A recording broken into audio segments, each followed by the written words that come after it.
You mentioned earlier that municipalities, San Antonio and in Connecticut, were interested in doing their own local gigabit networks. Recently, Denton, Texas banned fracking, and I'm not here to debate the merits of that, but almost immediately the Texas legislature started a bill to prevent municipalities from banning fracking. I thought there was an interesting They were going to vote to require it. What's that? They didn't vote to require fracking? Right. So I guess my question is, obviously, if the local broadband takes off, I would imagine the dark triad is going to start lobbying at the state level to try to prevent that from taking off. Do you think that they'll be successful in those efforts, or? I don't think so, and I'll tell you why. And this is one of the other effects of our decision to preempt the North Carolina and Tennessee laws. I think it would be impossible now for the ISPs to run to the state legislatures under color of night, because that's what they did, right? They started to get these laws passed about, 6, 7, 8 years ago, when nobody understood how important it was.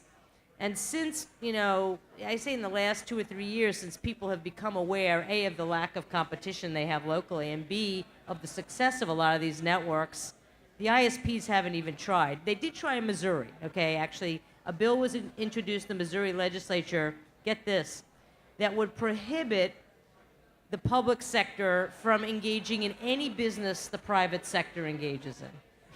So it's illegal to have public buses? They went whole public schools? So that would be transportation, postal, whatever. So, but for the most part, this is one of those things that for many years nobody knew what was going on. Now people are looking for it. And I just don't think, I think it would be very, very difficult to get one of these laws passed again. And just to clarify, San Antonio wants to build, but they cannot because Texas has one of those restrictive laws. So San Antonio could be an entity that would go bring their complaint or petition the FCC, and the FCC now might assert the same logic and authority as it did in the recent 2 cases, and overturn the Texas law.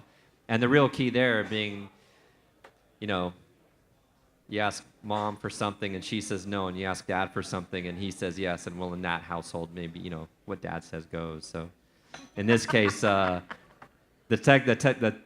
Texas state legislature can want what they want, but when the federal authority overrules them, nothing they can do.